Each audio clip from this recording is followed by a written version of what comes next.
A sharp buzz of my phone notification cuts through my sleep, dragging me back to the surface. Late afternoon light shines through a gap in my blackout curtains. Napping in the middle of the day, when did I become so messy? I scramble to find my phone amidst the clutter of empty takeout containers, tangled cables, and cans on the bedside table. When I manage to grab it and hold it up to my face, the name Hannah greets me in bright letters on the screen. I hesitate, nearly swiping my thumb towards the red button to hang up. I've been avoiding most of my friends for a while now, but that's not really fair to any of them. Hannah and I have been best friends since we were kids. She doesn't deserve the silent treatment because I'm embarrassed about my life. With a deep breath, I tap the green button and accept the call. Hey, stranger. I feel like I haven't heard from you in forever. I know.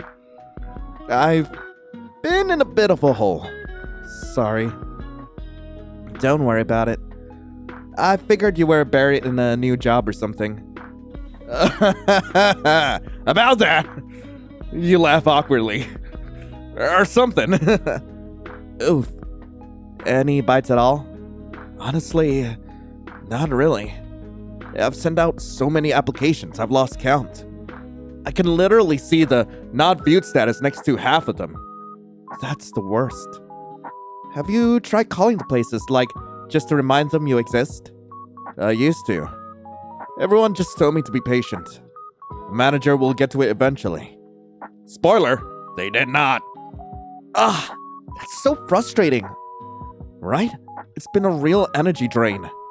Wait, what about rent? Are you doing okay? Yeah, my parents are covering me while I figure it out. Okay, that's a relief. I was honestly about to ask if you needed anything. You know I'd help out, right? Even if it's just groceries. I know. Thank you, Hannah. Always. Anyway, putting the job thing aside for a sec, how's living on your own treating you?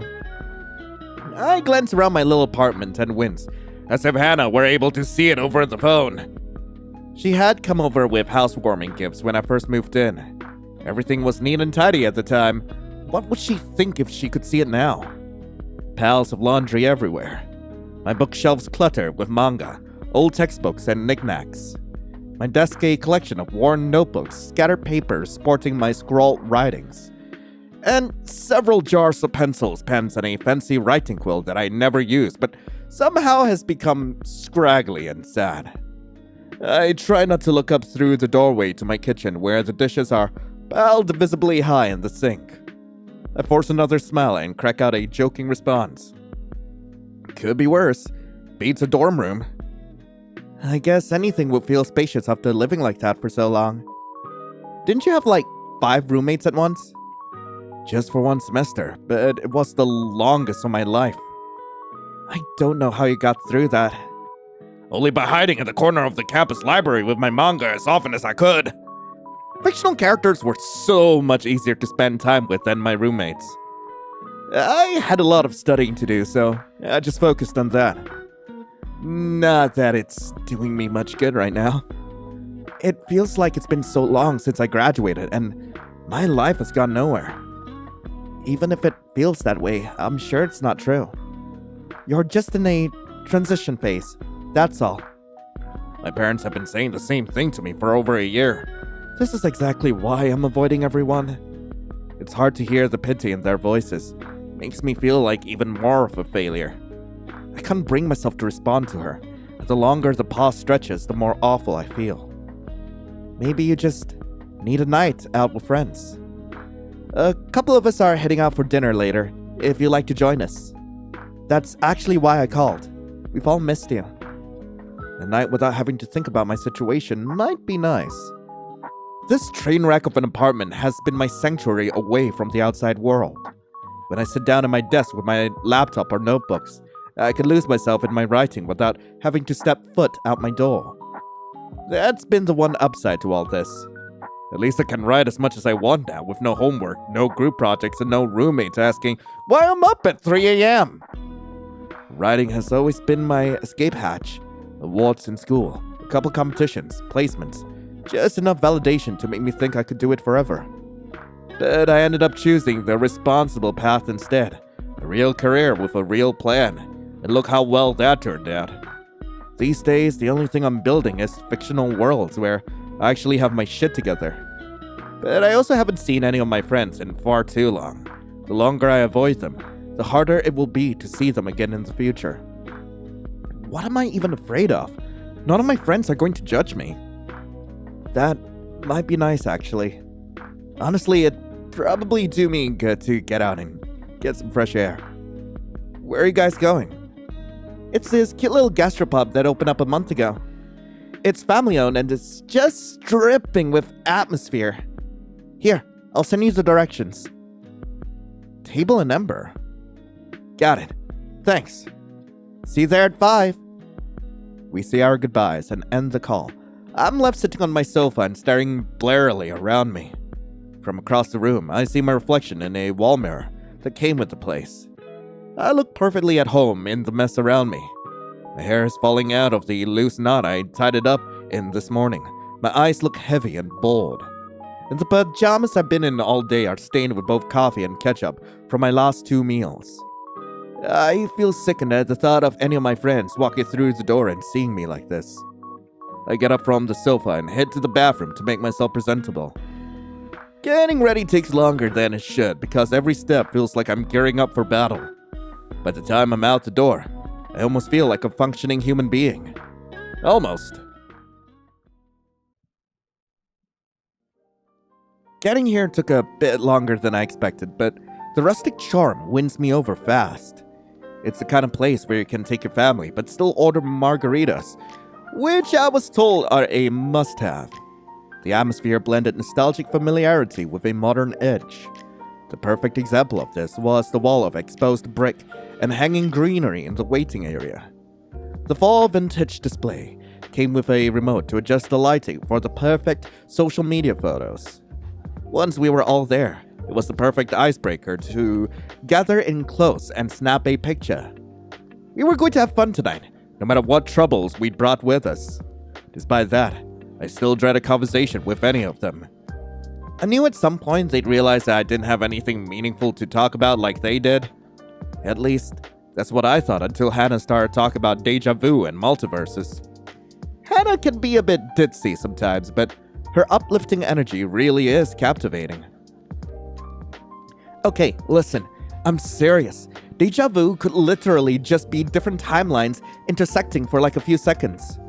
I saw a guy explaining it on TikTok. That's why it's so freaky and no one can explain it. Do you realize how impossible it would be for a new universe to spring into existence based on the choices of every person on the planet? That is way too many. Isn't that why they said there'd be infinite timelines? Just like a crazy forever amount? That's why it's such a phenomenal idea though. It literally blows your mind if you think about it for too long. If you put on your sandals instead of your sneakers, that means another version of you who did choose the sneakers is out there somewhere. If there were more than one universe, I doubt random people's choices would decide when a whole timeline gets created. It seems more likely that each timeline would be made of entirely different things. I don't think our choices matter in the grand scheme of things.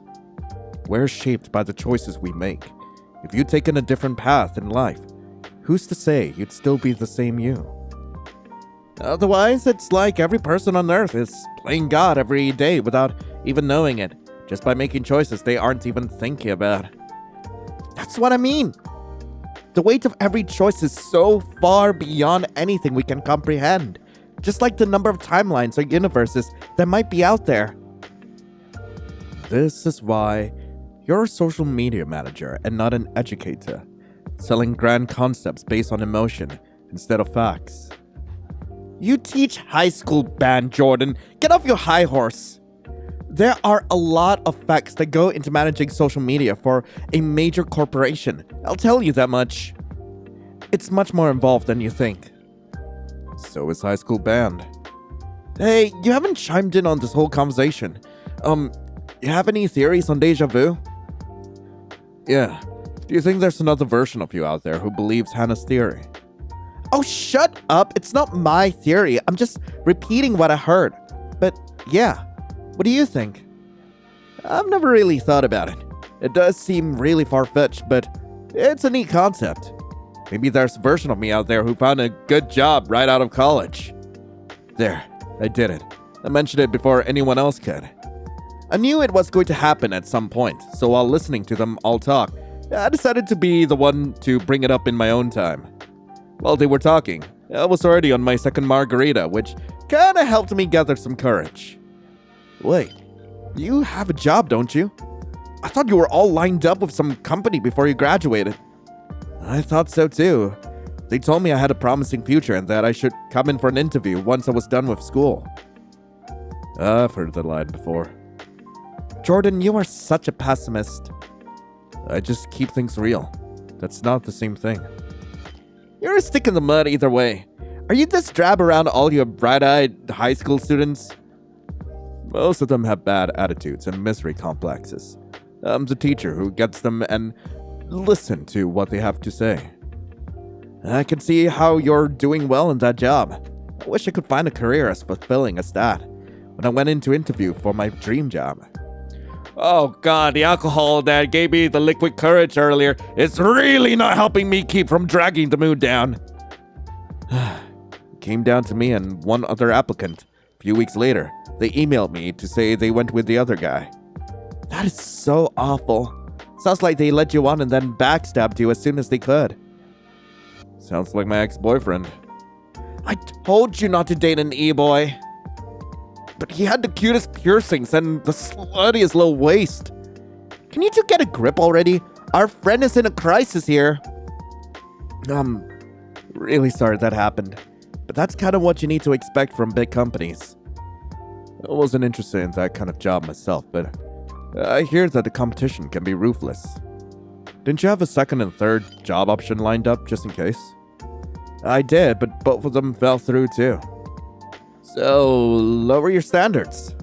I've tried. I've applied to tons of jobs lower on the food chain. I don't have a problem working somewhere I'm overqualified for, but I can't even land an interview at a convenience store. It's been like this all year. I think my standards have hit rock bottom. Just like Jordan's. Hey now, you take that back. Peter's the greatest person I've ever dated. He really is the love of my life. I meant the e-boy before Peter. Well, okay then. Yeah, if anyone lowered their dating standards and found true happiness, it's you, isn't that right, Hannah? My lovely queen. Oh, Mark, don't sell yourself so short. You've always met most of my standards anyway. All you had to do was get a decent haircut and you won me over in the end. I feel a sudden drop in my chest, like all the air has been sucked out of my lungs. My eyes dart in disbelief to Hannah and Mark as they clasp hands on the tabletop. They look at each other sweetly, and as they do, the situation I find myself in finally dawns on me, crushing any of my remaining optimism. Wait, Jordan has a new boyfriend, and Hannah and Mark, you two are... I'll wore her down, just like I said I would in school. That is such a terrible thing to say. You proved yourself, and I wanted you. End of story. The gloominess I've been fighting all day evaporates, and in its place, an alcohol-fueled frustration floods every corner of my being. Along with the sadness, my dignity leaves me as well. I pick up the margarita I'd left on the table, and in one long swig, I down it all, and I'm totally not going to regret this! I almost choke, coughing over the powerful sting of the alcohol in my throat.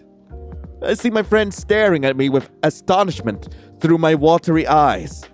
Hannah quickly flaps a napkin in front of my face, which I take and press to my eyes. I know I'm going to regret this in the morning, but the thought doesn't cross me at the time. After which, Jordan immediately shoves a slice of free up bread into my hand, telling me it will help. I tear into it angrily with my teeth, swallowing a hard chunk that I hadn't chewed well enough, and fall into another short coughing fit. Are you serious? You're telling me that you two are now dating and Jordan managed to find someone willing to swallow his sour mood all the time? Oh, come on, that's mean. What's the big deal? So what if we did? That never stopped my boyfriends for coming back for seconds, you know? A slight buzzing starts in my ears and the world fuzzes before my eyes for a second. My friend's reactions only make me feel even more miserable about the state I let myself get. At this moment, I don't care about hiding anything. I don't care about how I look or sound. I'm like a train wreck and all I can do is just let myself go. I can't find a job. I live off my parents' money all year. I've been rejected from every damn place I've applied. The cherry on top is being the only single one in a friend group. Not before Mark. Oh, nice. I thought you'd go after Jordan again. It's nice to be included. Same here. I know I'll feel like a horrible friend tomorrow, but right now all I can think about is how I'm falling apart in front of everyone. And I can't keep the pieces together. You know what the worst part is? In every story I've ever written, at least a main character has someone. Even the ones in apocalypses. They don't even have anyone to starve with. Honey, listen. I know you're going through a rough patch right now, but haven't you dumped like a lot of guys in the last few years? She's right. Maybe if you'd settled like her and Mark, you would be starving someone right now. Yeah. Wait, excuse me? That's not what I meant, babe. I swear, I was just... That's not my fault that I had such bad luck with men. I don't think that's it, honey. What? You know you dumped a few of them for some pretty dumb, petty reasons, right? I did not. Didn't you say that one of the guys you dated chewed too loudly? It was like sitting next to a chainsaw. And the other guy annoyed you because he used finger guns every time he agreed with something? That was also the one who liked his food super bland. Listen here. The more they point out the reasons my past relationships didn't work, the harder the truth became to deny. Oh, don't forget. The one who vaped? The dude who tried to convince you that birds weren't real? Actually, yeah, dodged a bullet with that one. This coming from the girl who believes in multiverses?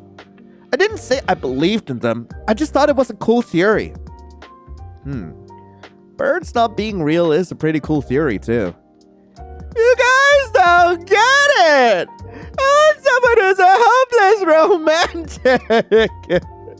Somebody's love can be felt in all their actions, from big gestures and love languages to the small things in day-to-day life. Why is romance dead? Can't a man just eat delicately, cook something zesty, be zesty, or God forbid, at least smoke like a king instead of vaping?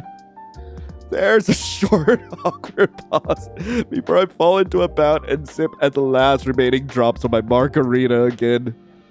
I'm probably being unreasonable right now, but with all this frustration, I just need a way to let off some steam. This is one of the perks of having, well, being in a group of friends for over a decade.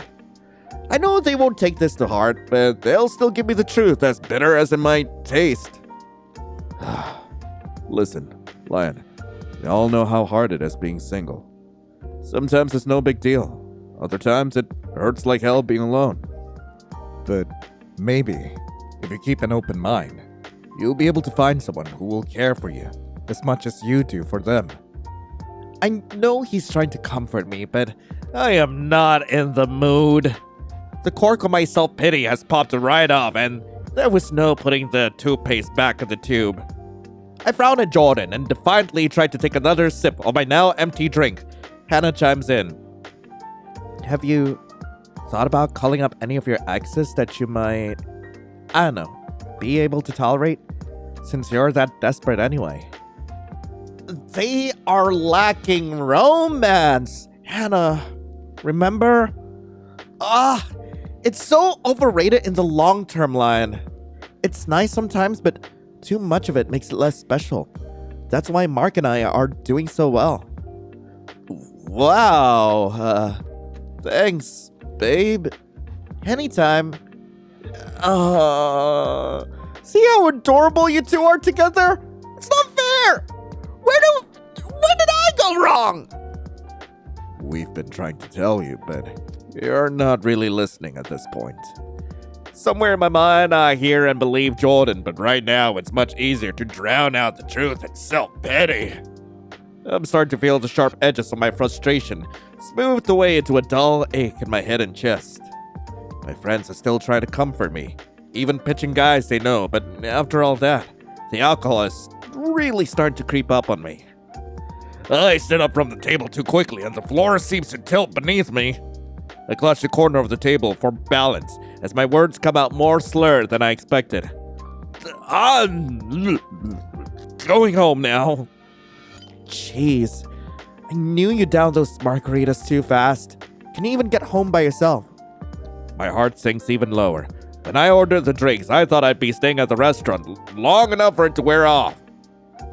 Now here I was, drunk, annoyed, and at the mercy of my friends. I surrender and shake my head pitifully. It's probably not a good idea. Don't worry about it. I'll give you a lift. Mark and I came here together so we could just drop by your place and then he can take me home. Sure can. Come on, let's go. I'm sorry that things are rough right now, but it was still nice seeing you after so long. If things get any worse, you can count on us to be there for you. Thanks, Jordan. Good seeing you too. Tell Peter I said hi. I will. Bye. Bye. As I ride in the passenger seat of their car, face pressed against the cool glass of the window, I reflect on where I went wrong. Isn't it better to cut your losses early than suffer through a relationship that won't make you happy in the long run? Should I really lower my standards or just accept being single anyway? I'm not hideous enough to scare men away and not hot enough to intimidate them either. Being average looking was never the issue. I've always been the type to set a goal and go after it. Well, until recently. My imagination is my greatest pride, and if anyone took the time to read my writing these days, they'd see that. I shift in my seat as the foggiest wisp of an idea tries to form in my head. I haven't let anyone see my writing in so long. It mostly consists of spicy romance tales or complex fantasy world building. I've been writing just for myself. I can't decide if that's a personal victory or another failure. I make Hannah drop me off in the front of the building. She wanted to walk me to my door, but even as drunk as I am, I wasn't going to let her see the state my place was in. I stumble through the door, locking it behind me and kicking off my shoes. Now that I'm back in my own space, I just want to get out of these clothes and into something soft and comforting. I leave a trail of shed clothing to the bathroom, where I wash up in the sink. As I dry my face, I pause and stare into my own eyes in the mirror for a long time. It's uncomfortable. I don't even know why I'm doing it. Searching for something, maybe? Like, the answer to all my problems are somehow hidden away inside myself. Maybe if I just look deep enough, I'll find them. I break from my own tired gaze, drop the damp towel on the counter, and leave the bathroom. I rummage through a basket of clean laundry in my bedroom. I'd folded everything when I put them in there. But after picking through it for clothes all week, everything was a disheveled mess. I extract a set of cotton pajamas and slip into them. They might be a little wrinkled, but they're still soft and smell fresh. As I stand back up to button the shirt in front, I catch my reflection in my dresser mirror. Even with a scowl engraved on my face, pajamas like this made anyone look cute. I do look cute. Adorable, even. If I had a boyfriend right now, I'd send him a selfie, or if he was living with me, I'd cuddle up to him, or... I groan loudly and fling myself onto the bed, squeezing a pillow to my chest and curling around it. Even cuddling in real life hadn't been as romantic as it was in books. Curling up with a book or a dating sim on my phone was Way more comfortable. Was there anything that was as good in real life as in my digital and paper fantasies? All the guys I dated and dumped through my college days start parading in my memory. Sure, they'd all complimented my looks in one way or another, but had any of them been romantic about it? A romantic man would see me in these pajamas and gush about how soft and huggable they made me. A romantic man wouldn't just look me up and down and say, "You look good, babe." Instead, he would yearn for me. Did I ever get more than that from any of them? Something as intimate and special as being in a relationship needs to be adored and romanticized to make it worthwhile. Otherwise, it's not special at all. That's why in the end, none of them were the one. I sit up in bed and glance at the rows of manga on the little bookshelf by my bed. The best men in my life came from between those pages. And when the books weren't enough, there were games with even more guys to choose from. The men in Love and Deep Space and Obey Me were so amazing in so many ways, giving me all that I could ever ask for in regular men. They were bursting with passion and romance in so many ways and in so many stories they didn't even know it. That only made them all the more charming.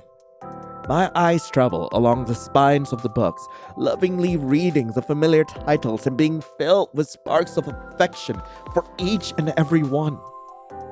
That's when I declare, heated and still a bit drunk, to my empty apartment. I'm done with real men forever. 2D men are all I ever need. It's like a cleansing of my soul. To let out the words, I feel instantly better as the resolve takes hold of me. I spring up from my bed and head straight for the desk across my room. I pluck a fresh notebook from the dwindling pile and snatch my favorite pen from the jar. I whirl around to face the whole of my bedroom, and once again, I declare out loud, "If I can't find a romantic man in real life, I'll just have to write my own." I'd written plenty of steamy romance in the past, but never one specifically meant for me. A man tailored to my whims. Not the love interest that I always flung at them as a clumsy self-insert, but me, as I am, with none of my traits idealized or imagined away. No, this man that I was about to write into existence, he would be mine alone, and he would give me everything that I needed. But that seems like a very long list, so I should probably narrow it down. The first step in writing anything is inspiration. What kind of man do I think will be the best for me? Wait, give me the Omegaverse Alpha! Give me the rich Yandere Daddy! What do you mean the damaged bad boy? Come on! Wait, hold up! Where's the Omegaverse Omega? Where's my goddamn Omega? Give me a man I can breed with my coochie! Come on! Damaged bad boy. The glossy cover of a man's catalog from my junk mail pile catches my eye. Perfect! They always pick the best models for men's clothing. Even the older guys are total dilfs. I grab the catalog and bring it back to my desk. Flipping through the pages, I scan the different models in their poses and outfits. They all look good in their own ways, but none of them inspire me the way I need. The farther into the catalog I go, the more desperate I get to find the right man. Then, towards the back of the entire catalog, just before all the underwear and socks, I see him. A buff guy with slicked back hair has one artful strand swooping across his strong brow, and there are two photos of him. In one, he wears a tight black compression shirt, a jacket slung almost out of sight over his muscular shoulder. But the bigger photo, that's the one that gets me. Hands in his pockets, wearing the jacket they're actually trying to sell. I can almost smell the black leather through the page, feel the smooth, rich glide of the sexiest material a man could ever wear. I lift my eyes to meet his in the photo. His eyes squint piercingly into mine above the edge of his aviators. The slight pouty sneer on his full lips gives off the perfect get-lost attitude. I can see it clearly just from that one image. I know exactly what I want. I bite my lip as a flood of desire washes over my body.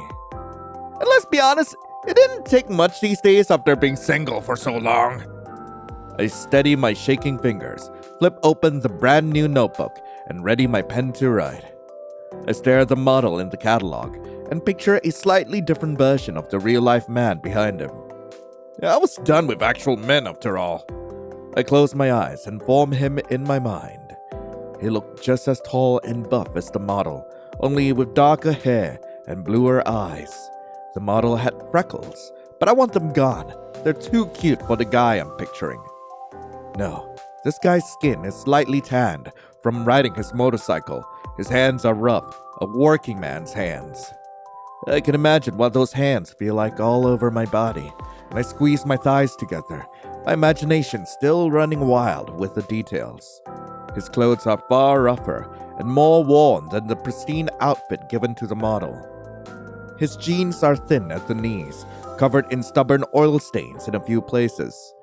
His t-shirt was equally stained, but that leather jacket was pristine. I think about how nice and warm it would be to slide my arms into that jacket with him while I hug him on a cold night. Maybe after a ride on his motorcycle leaves me chilly and needing his warmth. I imagine all sorts of things about him. Some I write down, others I don't have time to describe before my vision begins to swim. The world seems to tilt gently onto its side, and I slide with it, not even fully aware of what's happening before everything goes dark. Coming back to myself isn't great.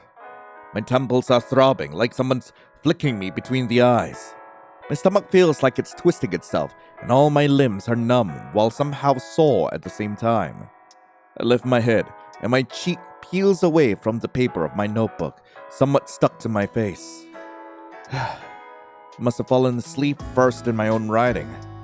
I can almost taste the ink that's been smeared across the page by my own drool. Gross. Slowly regaining my focus, I squint down at the page I was writing. My writing is nothing more than a mess of blurry lines. I even spot a poor attempt at artwork. I think I've been trying to sketch a pair of alluring eyes, but in the harsh light of morning. Looks like an alien crossbred with a K-pop star that's been slightly microwaved. I groan the words aloud to really hammer home the point that I shouldn't write or sketch while drunk. I can vaguely remember what I wrote, but right now, there are more immediate priorities. My body feels heavy as I pull myself away from the desk and stagger into the bathroom to wash up. After a long hot shower, I make coffee strong enough to wake the dead and slump into a kitchen chair. It feels like every drop takes an eternity as my temples keep pounding. I reach for the water cooler and the painkillers in the center of the table. I force myself to choke down a biscuit left in a half-empty package just to give the meds something to work with. The first cup is always black. Cream and sugar come later, once I feel like a person again. As I sit there, alone in my kitchen, my headache slowly subsiding and the nausea easing just enough for me to relax, I face another discomfort. While my body slowly recovers from the night before, my mind is examining it too. It's just as harsh as the effects of too much alcohol for someone who hasn't drunk in a while. My friend's words play over a few times, and my reaction shifts slightly with each repetition. The first time, I'm hurt that they were so blunt with me. The second time, I try to pretend it doesn't matter and that they're wrong. But the third time, I'm annoyed at myself for starting to agree with them. Maybe I should stop being so picky and expecting a Prince Charming to ride in on a white horse and sweep me off my feet. At the time, those little things seemed like make it or break it factors, but now, maybe I was a bit mean with my ex who chewed loudly. A new resolve claws its way through my hangover. I'll prove everyone wrong, even myself. I can find someone without nitpicking every little turn off. I finish my coffee and steady myself, then pull out my phone. doing what any sensible adult does when life feels a little too empty. I download a dating app? I spend the rest of the morning and... Fine, a good part of the afternoon sobering up and trying to make my profile look like it belongs to a functional human being. I pick the best photos I can find of myself, the ones where I look mildly put together, and I try to write something that looks interesting. After 3 drafts that makes me sound like a hostage writing a ransom note about myself, I give up on sincerity and go with... chronically single, sleep-deprived writer looking for someone who's not a murderer. Funny is easier than honest. Always has been. I may enjoy writing as a hobby, but trying to sell my own personality feels like assembling furniture without the manual. As soon as I'm satisfied with the photos and details, my job is done. I place my phone face down on the table, stretch, and I let out a groan. I don't know if I feel good about it or not. As I look around the kitchen, I start to realize the problem. There are dishes piled in my sink and on the counter, empty food containers strewn about, and the trash bin is overflowing. From there, my eyes move to the main living room with its own fair share of the mess that continues all the way into my bedroom. Even with my body putting up a fight, I force myself, step by step, to start making sense of the chaos. I've let myself go, but cleaning my apartment through the hangover feels like slowly taking control again. If I'm going to try to get my life in order, this is a good start. I make it as far as loading the dishwasher and tossing all my trash before my phone starts chiming. Whether or not I did a good enough job with my profile, the guys don't seem to care. I'm surprised to start getting matches within hours. With nothing better to do than recover from last night's embarrassment, I spend the rest of the day casually messaging several prospective dates while I continue making sense of the mess in my apartment. At least messaging whenever I wasn't instantly blocking guys who open a convo with their dick pics or requesting for nudes. Although I'm a bit apprehensive at first, the ones who chat back seem to have good intentions and are actually pretty nice to talk to. After a while, I feel a little tug of hope in my chest that this might actually be a good idea. To my surprise, there is one man I click with over our love of a manga series, and he is in my general area. A bit of a drive away, but still closer than I would have expected. He isn't bad looking, I tell myself, so I decide to see where this goes. I even start smiling and giggling along with some of his comments, agreeing with points he makes about manga and ignoring other messages just to keep chatting with him. Maybe this won't be so bad after all. A call came in while I was in the middle of reading a message, a pile of clothes in my arms. It was Hannah again. Hey Hannah. Hey Lion, just thought I'd call and check up on you after last night. You doing okay? I am now. Yeah, got sobered up, with a lot of coffee and something to eat. Whew, that's a relief. I was worried that we'd upset you too much. I'm sorry if we made you feel miserable. I wanted to jokingly agree, but I knew that wouldn't be fair. I went back to gathering clothes and towels around the apartment that needed to go into the wash while we continued to talk on speaker. No, you were all pretty spot on about everything. Don't worry, I'm doing better. I promise. Are you sure? You're not just trying to get me off the phone so you can cry into your pillow right now, right? Got all that out of the way last night, actually. It's a new day, or night by now, so I decided it couldn't hurt to try out a dating app. Just to see what happens. So that's what I've been doing. Ooh, I think that's a great idea. Thanks for not making fun of me over it. I would never. You haven't cast your net out in a while. I think it's long overdue. Thanks. I already have a couple matches. It's actually been nice to talk to a guy. That's cool. Not everyone connects so fast. I don't know if we connected so much as we've been finding things in common. He even lives pretty close by. Oh, he actually just messaged me and asked if I wanted to meet up. Wow, this guy works fast. Are you going to take him up on it? I don't know, we just started talking. Have you enjoyed it? Well, yeah, I think so. Then you should try talking to him face to face. Find out if he can carry a conversation in real life and not just through messages. If you still like talking to him, then it's at least worth trying for a bit. I guess that makes sense. find out if I don't just go for it. That's the spirit. Just make sure he doesn't take you anywhere shady. I'll do my best. I'll tell him yes right now. I don't want to get too excited for you too quickly, but I really do hope this is a good thing for you. If nothing else, maybe he'll end up being a good friend. Just the idea of having to friendzone another boyfriend is enough to cause some anxiety. But I try to stay optimistic. At least if we don't work out, I know there's no one else in my friend group for him to date, since you're all together now. Sorry, that was an awkward way to find out. I guess you haven't been on socials much. We've all been posting together as a couple for a while, so we just thought you knew. I mentally rolled my eyes. I literally brought this upon myself, didn't I? Socials have just made everything else harder, so I haven't paid much attention. Sorry for acting like that. Don't worry about it. Now you know, and hey, you might be on your way to joining us all in couples bliss. I'm actually curious to see Jordan displaying any kind of emotion regardless. I'd like to meet his boyfriend sometime. He's like a different person, I swear. Not in a huge way, but seriously. It's like his aura just completely lights up and glows when he's around Peter. What about Mark? Is he a completely different person around you now?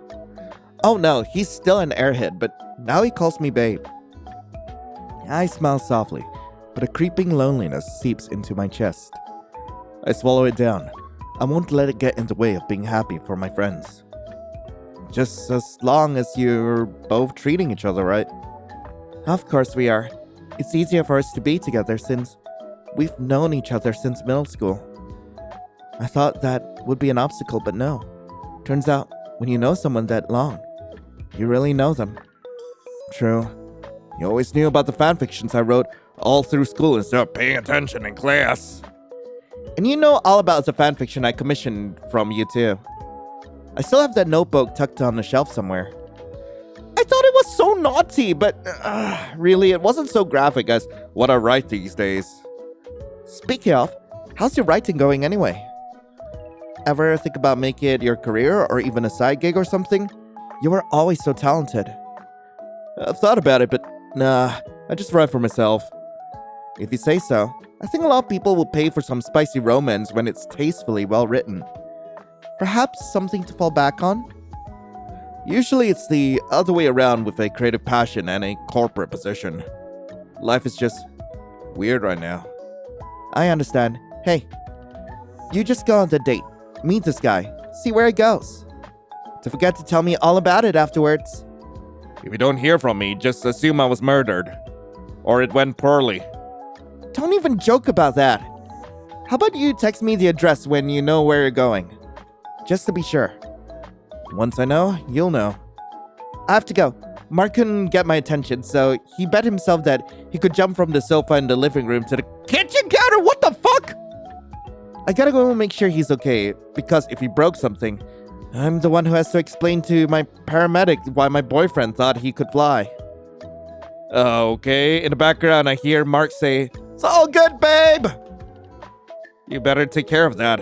I'll talk to you later. Thanks for checking up on me. Of course. Bye. I hang up the phone and instantly pull up the messages I'd missed. A few more little bits of info about his job, his schedule, and when would be the best time to meet. To my surprise, he'd asked me if tomorrow night was too soon to go out for a drink. I tapped my finger on the side of the phone for a moment or two, wondering if it was too good to be true or too soon to be good. To his credit, he hadn't pestered me about it since asking the question, and had been waiting for me to answer. I messaged him back with a yes, and he takes a few moments more to send a smiley face and a heart. I feel an all too familiar twinge of nervous excitement at the text, commitment, that glimmer of expectation and hope of what could be. I give myself the little pep talk as I continue to chat with my mystery guy into the night, in between organizing clothes and cleaning out the fridge. He manages to keep my interest enough that I eventually agree to meet him at a bar he suggests, tomorrow around dinner time. None of our conversation is too flowery or too clunky. It seemed to flow well.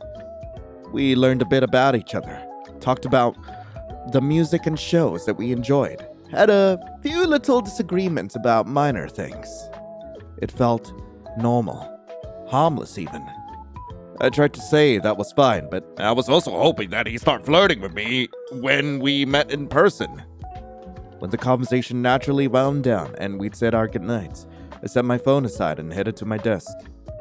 Writing with pen and paper would take too long tonight, so I opened my laptop and dove right into an unfinished romance story that I'd started a few weeks back.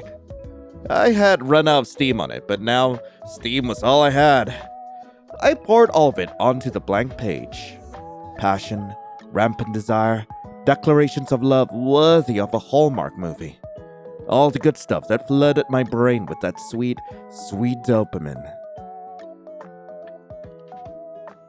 I fall asleep that night in a more pleasant mood than I'd been in for a while, and wake up feeling even better. I passed the day finishing the cleaning I'd started yesterday. Scrubbing, dusting, vacuuming, and excavating the beautiful apartment I've let drown beneath my neglect. For the first time in weeks, I feel like I can rest easier in the newly cleaned space. If I do have the chance to bring a guy back here, at least now I won't be ashamed of it. Having finished all the hard work, I finally checked my messages after turning off notifications.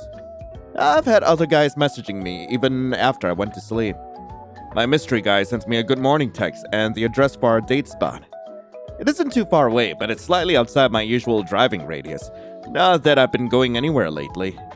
The rest of the day goes by in a calm span of hours spent writing, reading manga, and catch up on a show I've lost track of. As the afternoon starts shifting into evening, the anticipation begins to creep in. I go through my closet, hunting down an outfit to wear to my date. It looks like we're going to a bar, so it's not as if the dress code matters much. I could easily just throw on a sweater and jeans and be done with it, but it's been so long since I've really dressed up.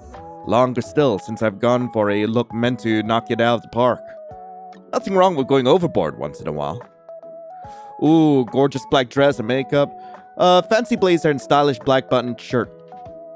I feel pretty today, so I'm gonna go with a gorgeous black dress. I tell myself, pulling out a sleek jet black dress that's seen dozens of normal functions, weddings, parties, graduation. It's been my go-to occasion dress for years, but it still has the same appeal it had when I first bought it. The price tag was high enough that it's held up this long. Hoping I'm not going overboard, I dig out my formal flats and pick up fine but sparkly jewelry set to go with them. When I go into the bathroom to wash my face and start working on my hair, it feels like months since I've used any of these products. Even yesterday, I didn't put in half this much effort, and that was just dinner out with friends. Right now, I want to look stunning. If this guy has any taste, he'll appreciate how much work I'm putting in for him. Maybe he'll even throw in a compliment or two my way. So far, he hasn't brought up my looks at all. I mean, props to him for not being shallow, but tonight, I'm getting dressed with every intention of being trouble. The kind of trouble a man doesn't recover from easily. Hairstyling finally complete. I check the time and slip on my shoes. After a while, I give myself one last once-over in the mirror by the door. I haven't looked or felt this sexy in a long time. It feels good to have a reason to look my best. After checking that I have my phone, keys, and everything I need, I'm finally ready to head out to my first date in over a year. Aftertaste. He calls it a bar, but it's more of a club or a pub. The number of motorcycles parked out front is a bit unsettling, as if the location in the back end of the city isn't enough already. It's not exactly the cozy first date spot I've been picturing. Normally, I'm more partial to cafes or even a quiet little wine bar. Literally anywhere that doesn't feel like a fight could break out at any second, or where someone might be doing hard drugs in the restroom. Through the hazy fog on the windows, I can see how packed the place is. The dim neon lights inside barely illuminate the vague shapes of the bar patrons, but I can still make out a sea of people. Loud laughter and cheers break out occasionally, sometimes in overlapping waves that hit my ear all at once. I tell myself not to judge. All kinds of people like places with character. That doesn't mean anything is going to happen to me. All the same, I snap a quick picture of the entrance and send it to Hannah. If I go missing, this is my last known location. I tuck my phone back into my clutch quickly and take a cleansing breath. The air has a faint smell of cigarettes. I feel ridiculous, standing in front of this place, dressed like I'm going somewhere. The waiters grind the pepper at the table. I regret not staying in my cab until I confirmed my mystery guy was here too. Torn between waiting for another cab or heading into the brighter interior of the bar, I check my phone. No new messages yet, just the last one he sent. Meet you at 8? You'll love this place. Promise. Last seen 2 hours ago. I'm trying to. I really am, but that message is from 2 hours ago. Even though he's a complete stranger, I still feel safer not being here alone. But I'm not about to turn right around and head home after putting in so much effort. I swallow hard, pull my shoulders back, and remind myself why I'm here. I've got something to prove. I could be flexible. I could try new things. I'm already in the thick of it anyway. The sound only intensifies once I'm inside. A few people dance to the music, others sit at scattered tables, and off to the side there's a pool table and a bar. After the initial shock hits me, I start to feel the vibe this place gives off. Plates of hot wings and barbecue sliders pass by on their way to the booths, and combined with the music, it makes for a surprisingly lively atmosphere. The bartender glances up at me with the practiced indifference of someone who's seen every flavor of human being walk through the door. I still feel horribly self-conscious, so I turn my eyes to scan for a place to sit. I spot a booth near the wall, safer, less visible. Maybe the best choice to ease myself into this place. Before I claim it, I check my phone. It's only 8:05 p.m. I'm probably just too early. Ignoring a few stares, I bravely approach the bar and order a soda, not wanting to drink by myself so early in the night. But I slide into the booth. The seat squeaks under me, sticking just a little to the back of my thighs. My short dress feels even sillier now. I message my date to assure him that I'm here and waiting. No response. I fidget with my glass and take tiny sips just to look like a contributing member of this establishment. As time passes, I trace patterns in the condensation on the outside of my glass. A few more people leave and enter the bar, none of whom approach me or look anything like the guy in the profile picture. Eventually, I order another soda and keep waiting. 8:25 p.m. Maybe he's caught at work, but you'd think he'd let me know. 9 p.m. I check my phone again, even though it hasn't buzzed once. Nothing. No, sorry. Running late. Not even lame excuse like, my horoscope warned me it's a stay inside or die kind of day. I'd take anything, just to know I haven't been forgotten. I keep telling myself to stay positive, even now. Maybe he lost his phone, but then again, he could still meet me without it. 9:15 p.m. The bartender surprises me by waving me over to the bar. He only wants to refill my soda without me asking. The pitsy refill is never a good sign, and it only makes me feel worse instead of comforted. I still take it and sip on it anyway, my hopes slipping away with every passing moment. Faces come and go around me. Groups, couples, regulars trading backslaps and inside jokes. I never thought I'd want to be part of the heartbeat in a place like this, but sitting here alone, surrounded by laughter and noise, it only reminds me of how alone and out of place I am. That's it. I need a drink. Finally done with the sodas, I march up to the bar. The bartender prepares my request without a comment. I keep watching the door as he slides me a Sex on the Beach cocktail. The vinyl booth sighs beneath me as I shift and uncross my legs. What am I still doing here? I've been stood up. Can't fool myself any longer. Real men really aren't worth the time. The reality settles over me like a bucket of cold water, a dull ache blooming in my chest. I stare at the untouched ice melting at the bottom of my glass, think about all the effort I've wasted. I've come to terms with the fact that I have some personal growing to do.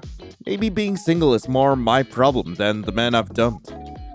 But this is the first time I've genuinely tried in so long, and this is how it ends. I refuse to publicly wallow in my misery any longer.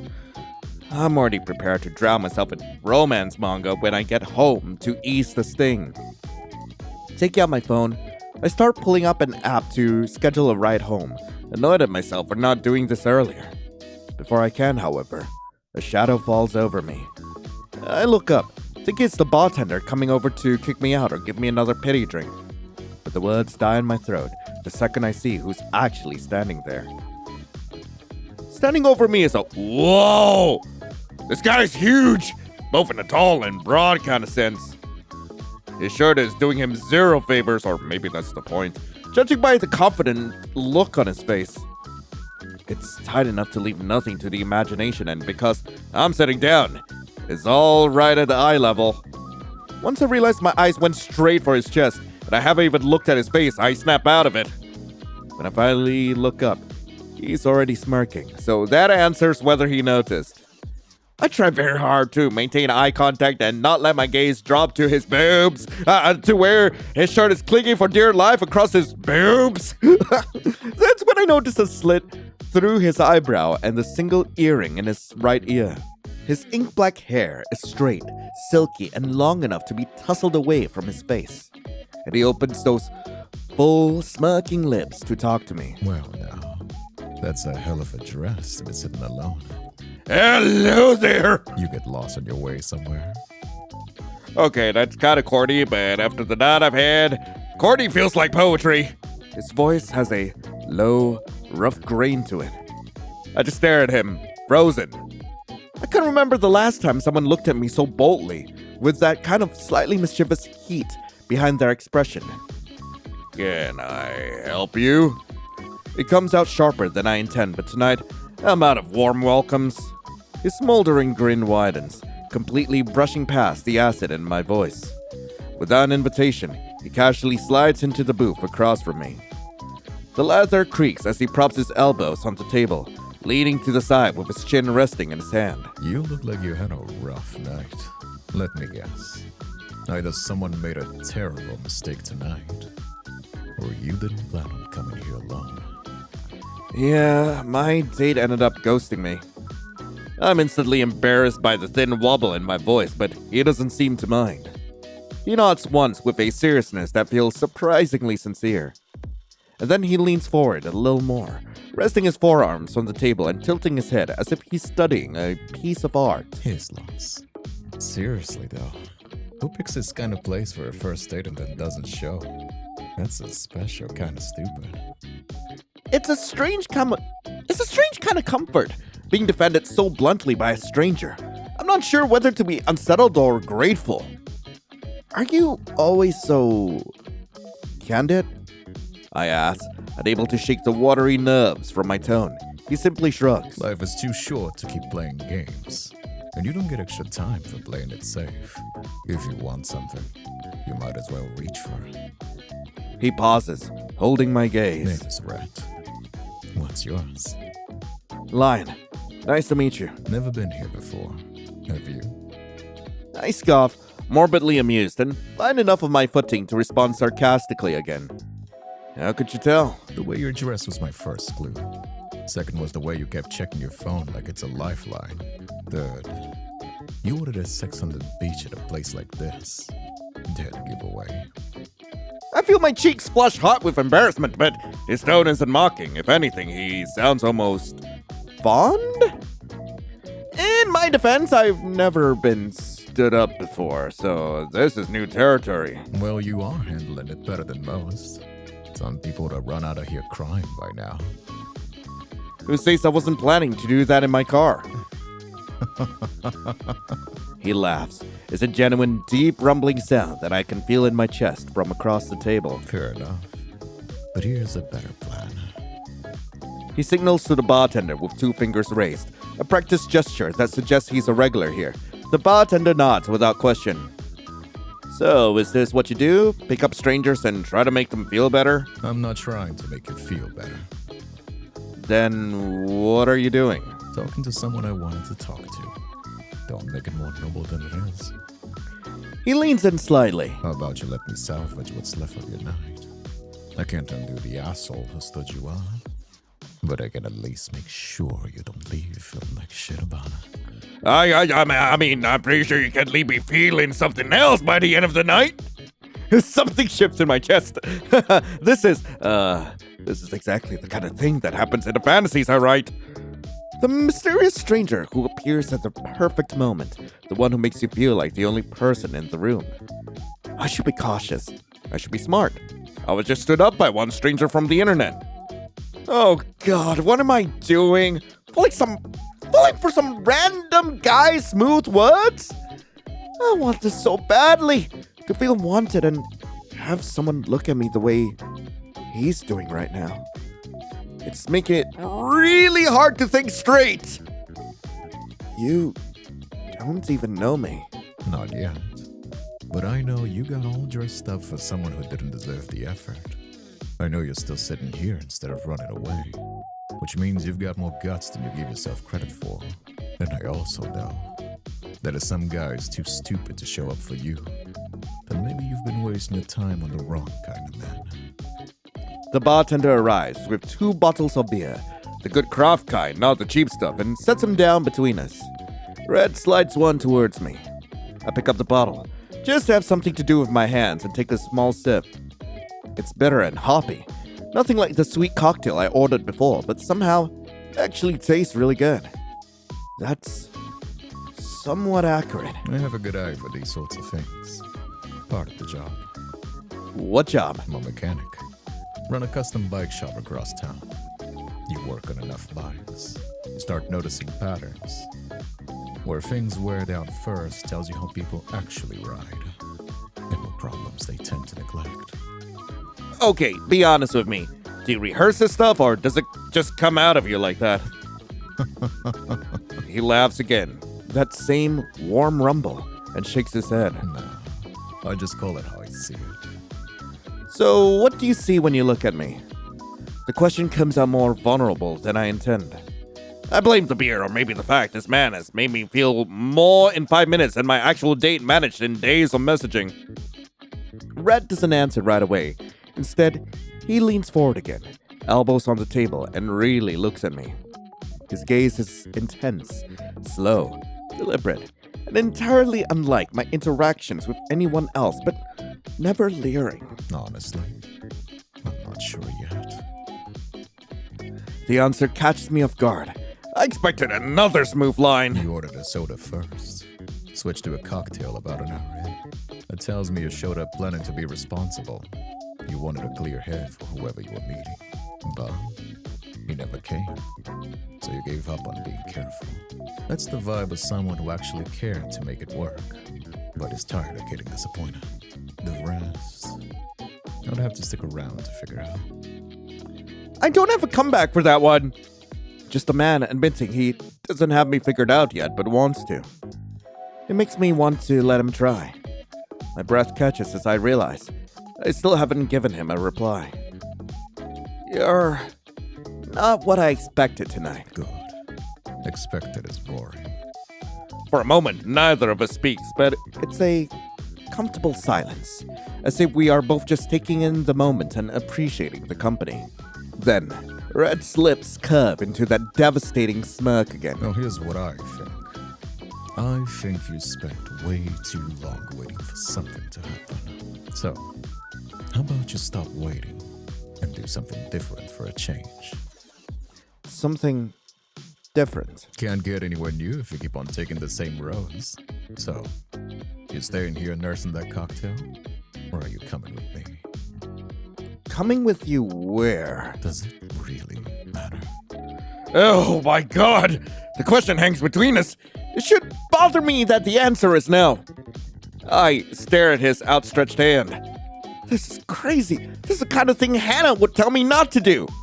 This is how people end up on true crime podcasts. But something about him makes me want to take the plunge, and that terrifies me almost as much as it excites me. Before I can overthink it, I place my hand in his. Now we're talking. His hand is warm and steady.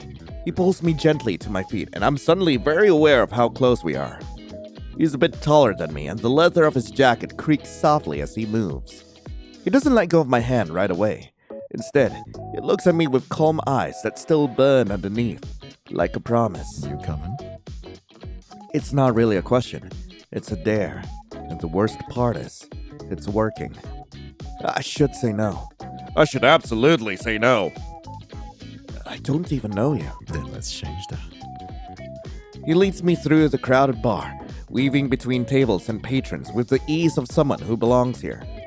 A few people call out to him, and he nods or raises his free hand in acknowledgement, but he doesn't stop. When we step outside, the cool night air hits my flushed cheeks like a blessing. I take a deep breath. Somehow the same air that felt heavy inside now feels so free. My thoughts are still a jumbled mess of, this is insane, and don't let go of his hand. Better? It was getting pretty stuffy in there. Yeah, it gets like that. Especially on the weekends. He finally releases my hand, and I immediately miss the warmth of the contact. He walks over to one of the motorcycles parked near the entrance. A sleek, red beast that looks expensive and dangerous. Oh no! Oh no! He's not... Never been on one of these before. A motorcycle? No, absolutely not. I don't even have a helmet, and... I've got you covered. He pulls a spare helmet from the storage case. Safety first. I'm not gonna lie to you. It's a rush. The closest thing to flying without leaving the ground. But if you don't want to, that's also perfectly okay. I can just call you a cab and give you a ride home. No pressure. I look at the motorcycle, then back to Red. This is the most impulsive, reckless, stupid thing I could possibly do right now. I think about my apartment, clean for the first time in months, but still empty. I think about my friends, all paired off and happy. I think about the dating app guy who couldn't even be bothered to text me that he wasn't coming. I think about all the stories I've written where the protagonist takes the risk, says yes to adventure, and throws caution to the wind. I think about what Red just said. Can't get anywhere new if you keep taking the same roads. All right, let's do this. You're the boss. He hands me the helmet and helps me adjust the strap under my chin with surprising gentleness for someone with such rough hands.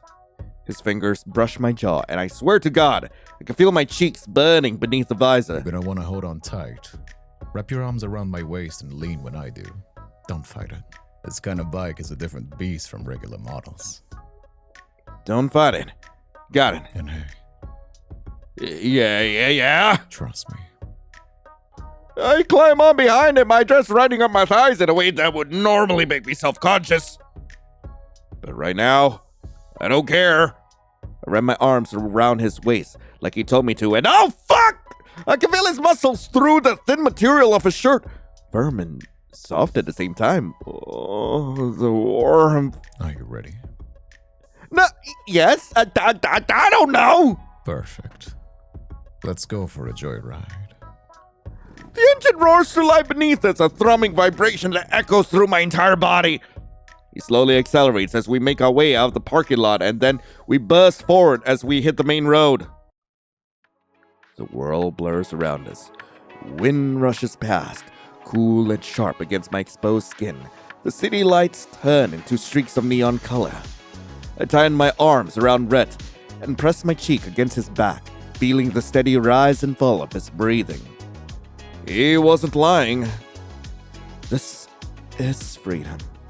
It feels amazing. For the first time in months or maybe even years. I'm not thinking about job applications, failed relationships, or expectations. I'm just here. I'm exactly where I'm supposed to be. We fly through the city streets, the motorcycle roaring beneath us like a living thing. Red navigates the roads with practiced ease, leaning into turns with a confidence that makes my stomach flip. Every time he accelerates, I instinctively tighten my grip around his waist, and I swear, I can feel him smile, even though I can't see his face. We pass through streets I've never seen, even though I've lived here for years, beneath yellow streetlights that cast everything in a warm, amber glow. This is what I've been missing, this exact feeling. Eventually, the ride mellows. We're cruising now instead of racing, and I can actually take in the moment. Red leans back slightly, and I hear his voice, muffled through the helmet. Where to? The question pulls me out of my trance. Right, I have to go home eventually. Back to reality. I shout my address over the wind and feel his nod of acknowledgement.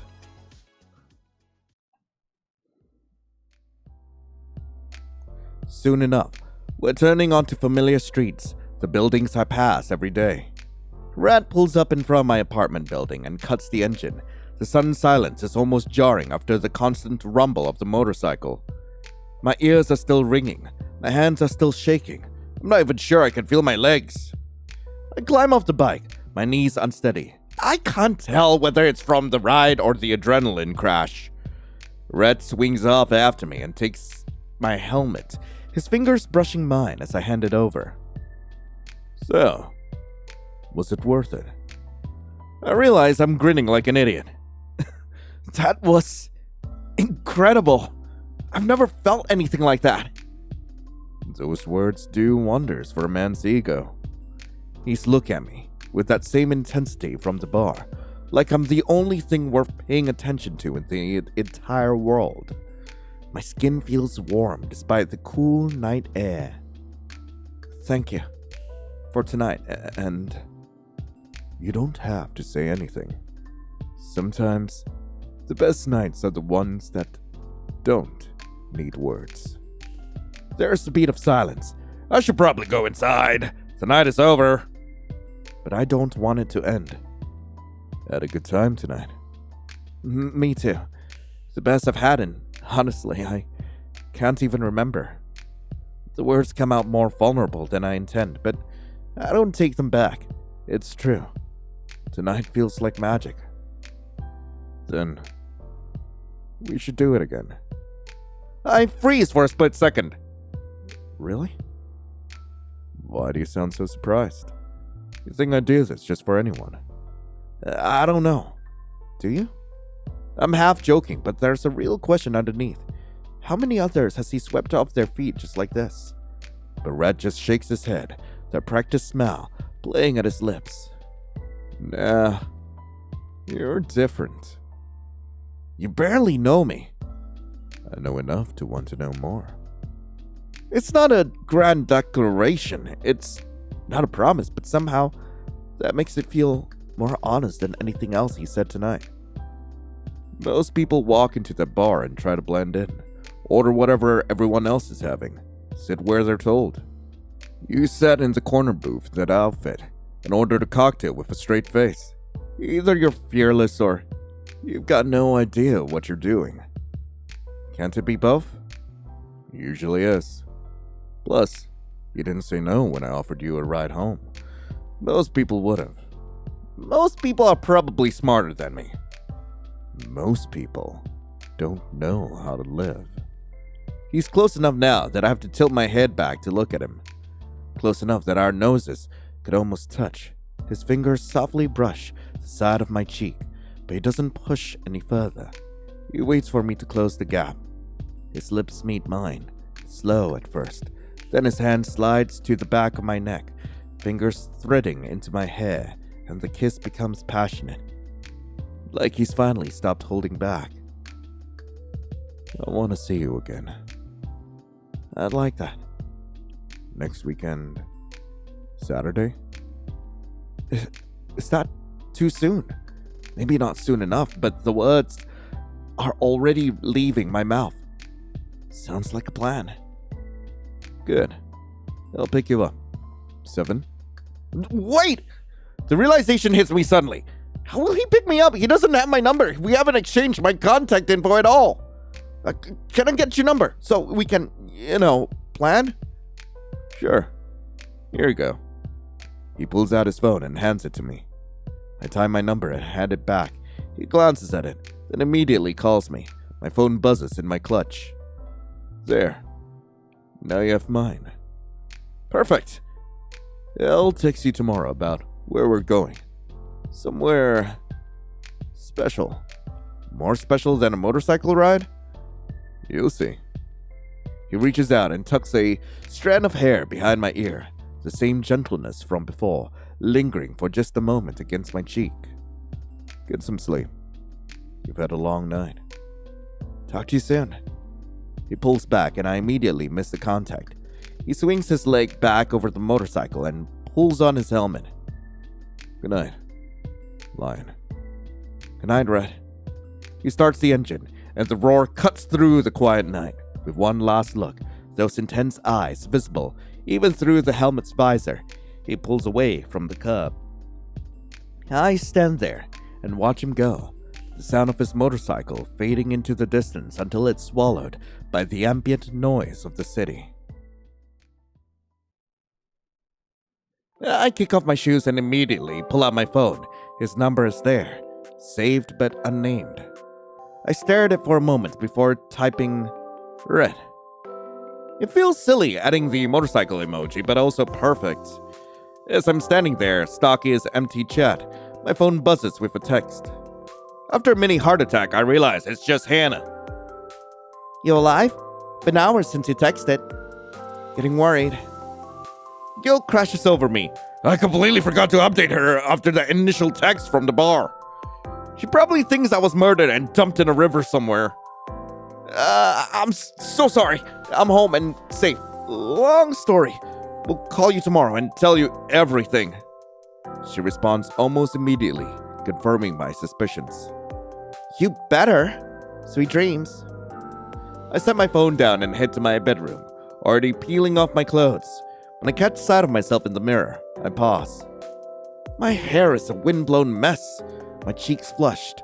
I look like someone who had just had the night of their lives. I look nothing like the sad, hungover person who sat in this apartment yesterday morning, drowning in self-pity and job applications. What just happened? My reflection doesn't answer, but they are smiling. I change into the same cute pajamas and crawl into bed. My body is exhausted, but my mind is racing. Next weekend can't come soon enough.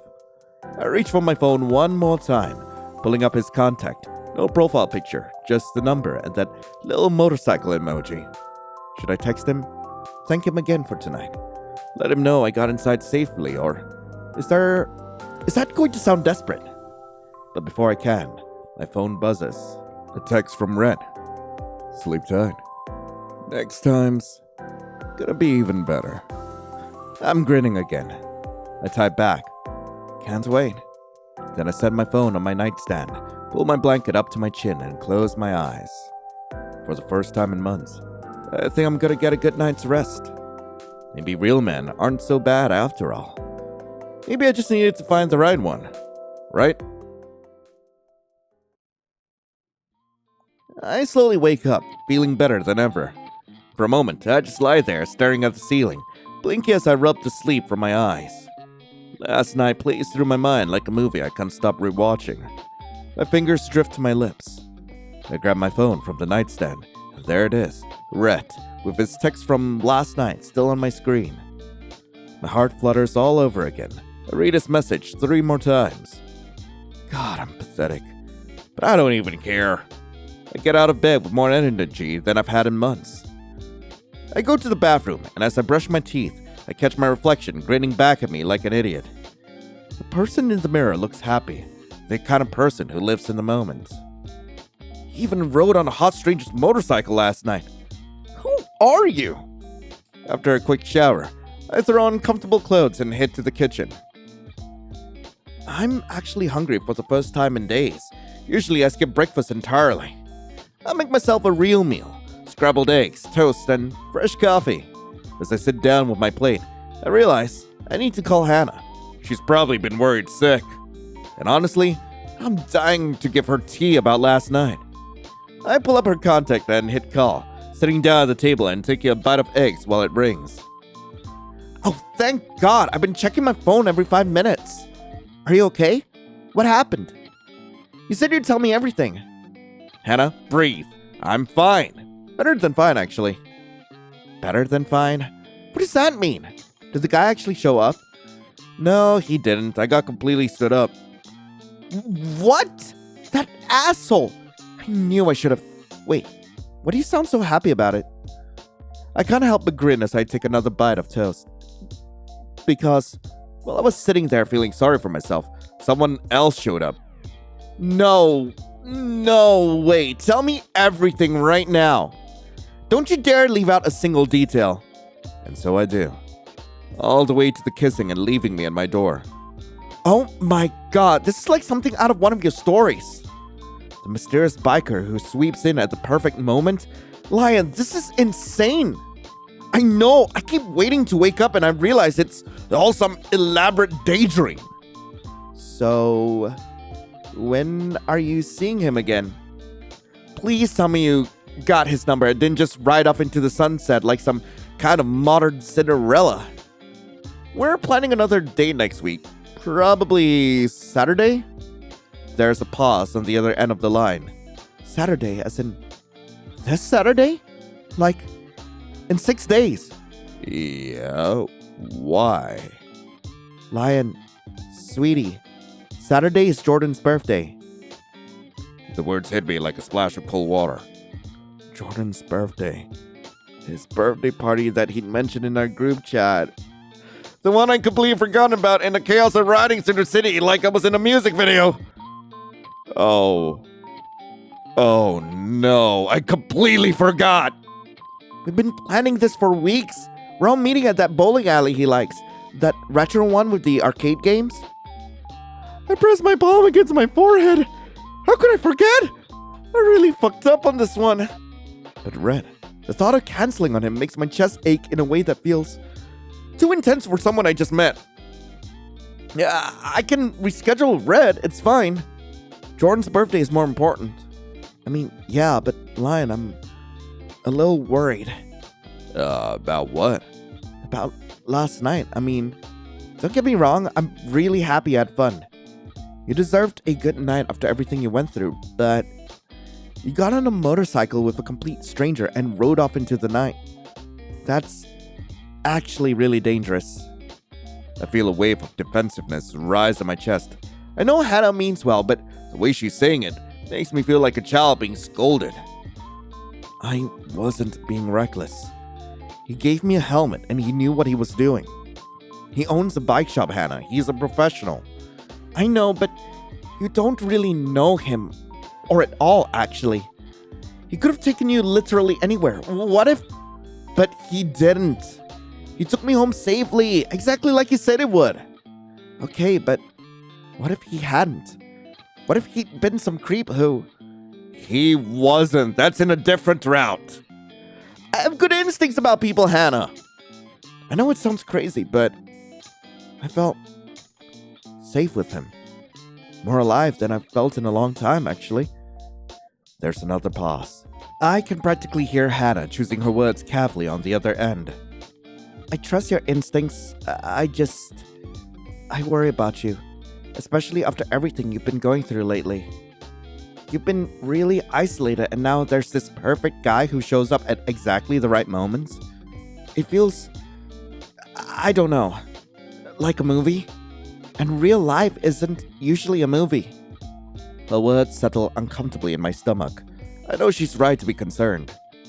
I know it sounds too good to be true, but maybe just some good things can just happen sometimes.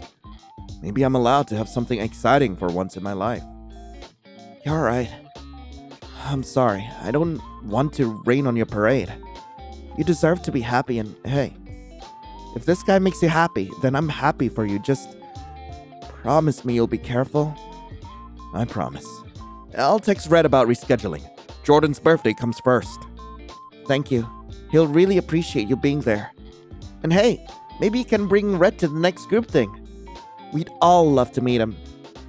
The thought of Red at a bowling alley with my friends doesn't sit right in my head. Picturing Red in rented shoes, playing games with Mark or pretending to laugh at one of Jordan's dry jokes. The image won't even start to form. Maybe. We'll see how things go. Fair enough. I have to run. Mark is attempting to make pancakes and I don't trust him alone with the stove. Text me later? Will do. Thanks for always checking on me. Always. Love ya. Love you too. I end the call and stare at my phone for a long moment, the leftovers of my breakfast having gone cold. Hannah's concern echoes in my head, mixing uncomfortably with the euphoria I'd been feeling all morning. She's right to worry. I mean, objectively, riding off with a stranger is dangerous. But Red isn't like that. I can feel there's something different about him. I pull up his contact and start typing a message.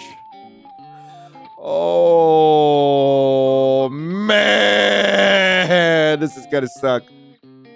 Maybe I'll try to reschedule. Oh, man! Anyway, that was Affictionate. I really hope you guys enjoyed it. If you guys do want to play this for yourselves, link to the game will be in the description below. We will be back once Red's route has been released. From what I'm seeing here, it seems that each of the love interests will be released over time, and I'm kind of excited to see where exactly this is gonna go.